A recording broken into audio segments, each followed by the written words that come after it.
অপমানের বদলা নিতে ছেলেটি মা-বাবাকে না জানিয়ে লন্ডন চলে যায়। আসলে কিছুদিন পরেই তার বিয়ে ঠিক হয়েছিল, কিন্তু মেয়েটি ছেলেটির চেহারা বা অবস্থা দেখে এই বিয়েতে রাজি ছিল না। তবুও পরিবারের চাপে পড়ে মেয়েটিকে হ্যাঁ বলতে হয়, কিন্তু মেয়েটি কোনোভাবেই এই বিয়েটা হতে দিতে চায় না। তখন সে একটা প্ল্যান করে। সে তার সব বন্ধুদের নিয়ে ছেলেটিকে কলেজ ক্যাম্পাসের পাশে এক কফি শপে ডাকে।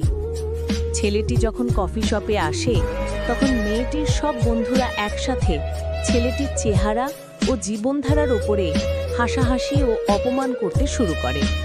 কেউ বলে, এই রে শ্রুতি, তুই এত সুন্দর হয়ে এই ধরনের ছেলের সঙ্গে বিয়ে করতে রাজি হয়েছিস? এই সব কথা শুনে ছেলেটি খুব অপমানিত হয়, তার আত্মসম্মানে আঘাত লাগে। সে তখন সিদ্ধান্ত নেয়, আমি এমন কিছু করব যাতে সবাই যারা আজ আমাকে নিয়ে হাসছে তারা একদিন চুপ হয়ে যাবে, বিশেষ করে শ্রুতি।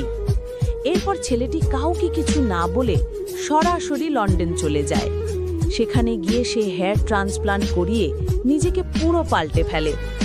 যদি তোমারও মনে হয় টাকা দিয়ে নয়, মা বাবাকে ভালোবাসা দিয়ে খুশি করা উচিত, তাহলে ভিডিওটা লাইক করো, চ্যানেলটা সাবস্ক্রাইব করো আর কমেন্টে একটা লাল হৃদয় দাও।